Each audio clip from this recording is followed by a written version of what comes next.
Welcome everyone in the next session of feasibility studies, preliminary design and environmental impact assessment in the projects. Today we will talk mainly about what are the myths about the environmental impact assessment. EIA have been successfully throughout those years, but myths usually produced in the absence of precise facts and figure. So is an engineer, is a best environmentalist, the best way to deal with such type of a myth is to carefully analyze the facts, figure, evidence, and so on. Like the rest of emerging subject, EIA has also been misinterpreted in so many ways in so many times. So few myths are required to be clarified to overcome the problem in kind of an organized way. There are few myths which is such as that EIA have been very general in terms of content and also do not have the concrete or sometimes it have a lacking of information. The second myth is about the socio-economist in the list or frequently reduced to emphasize the project economy in terms of a benefits and to overlook those potential and so on. And also there is a myth that EIA is anti-development, is very expensive, as also needs so much paper and so on. So today we will talk about those myths one by one, and also I will try to clarify it and justify those myths in the light of the evidence. The first myth is that EIA is an anti-development. This is a journal objection about EIA, that EIA is anti-development. Most of the people think that EIA is a stumbling block in path of development. They argue that EIA is being used as a tool to control the underdeveloping or fast growing developing country to restrain their progress in variant in and also from achieving development in various fields and to reduce poverty. So its classification would be that EIA is also used as a tool to control those underdeveloping countries from achieving developing. So I would say that EIA is not anti-development. This is completely allegation, which is without any base, any evidence, any facts, and so on. So the first is about it is more reliable and less prone or like having less tendency to neglect item, of course. So the first thing you need to understand that it is a development tool similar to the economic appraisal tool, since economic analysis tool present cost and benefit of a proposed action to provide a clear picture to the decision maker. So who is a decision maker? Administrative people, country heads, and also the politician or the developmental heads. So before launching of any project, it is very important to see if there is any kind of a confined or limitation in terms of against environment. And the second important thing is to think about the cost and benefit. So in a very simple words, if the state would like to invest their $100 at the end of a year or after certain time, they would like to gain the same amount with interest. So it means that no reasonable person would condemn economic analysis as a planning tool simply because it shows a particular project to be unsound. So this is its very much justification that EIA should be there. It is not anti-development, but of course it have the ability to rely on the cost benefit and also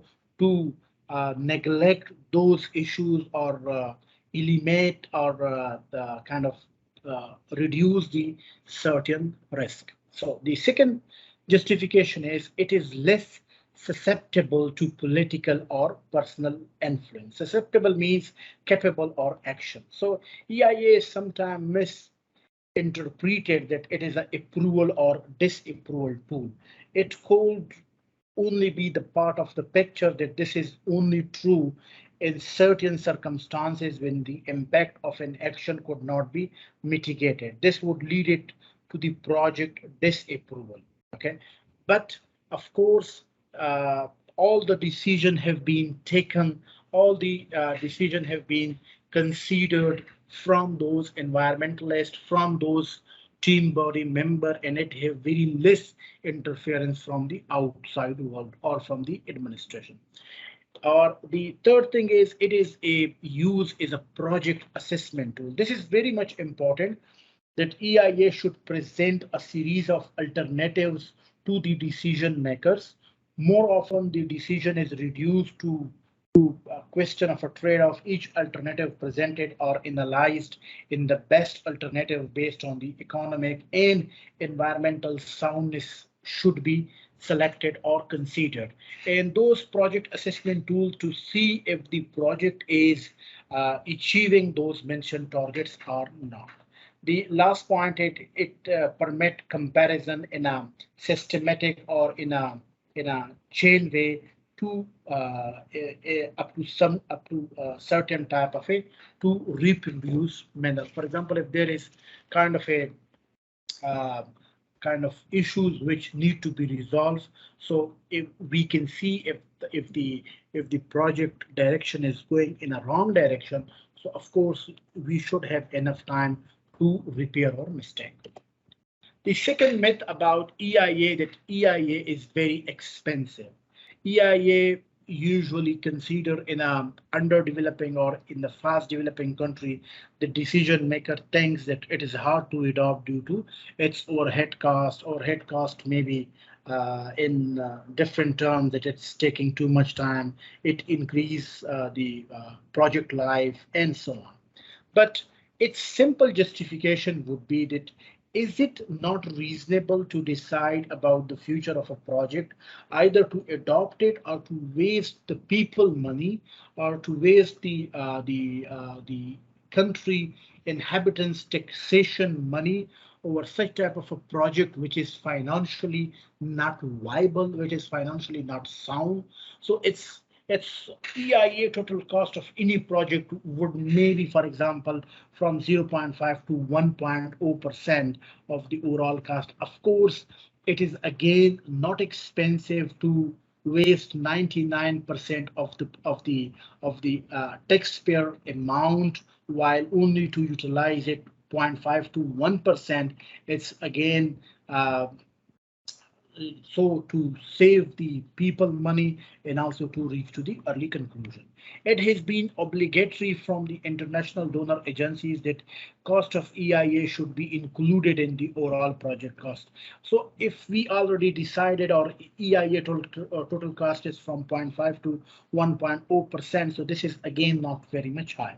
So again, the scoping tool is used to control the cost of EIA. So of course, the same amount could be utilized somewhere else, the same cost of 1.0%. But EIA is not expensive. It is quite affordable. For example, if you would like to invest $1 billion and with 0.5% of that $1 billion, you can conclude it, or you can reach to kind of the cost benefit analysis, that how much money you actually need to put in and how much potential you can get from the same project. The third myth is that EIA is a paper trigger or paper tiger, means that most of the things are only is a kind of a futile or useless or ineffective exercises. So EIA is just a formality. Project design is already made, while EIA is doing kind of a later on jobs and so on and so on. So all those underdeveloping countries, they did not even taste the objective, the fruit, the potential of EIA. That's the reason that they believe that this is just a paperwork. But reality is completely different. EIA should be the part of a planning, should be the part of inception till the project completion stage.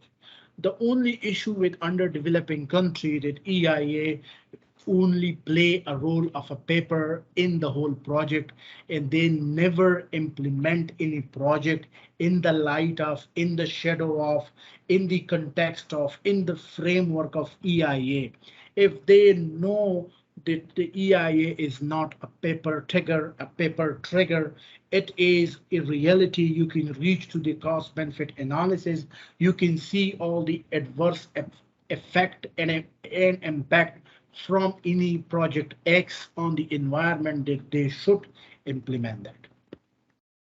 So what are the challenges? So all those are the myths about EIA. In the next topic, we will talk about what are the problems and what are the solutions. But before to go there, I would just definitely tell you that those are the four challenges which is mentioned in so many books and articles and different reports. So all those 4 points were actually copied and presented here from different reports to give you a brief summary. There are challenges, but there should be not no myths. Myths only occurred when we don't have the precise information or evidence. Okay.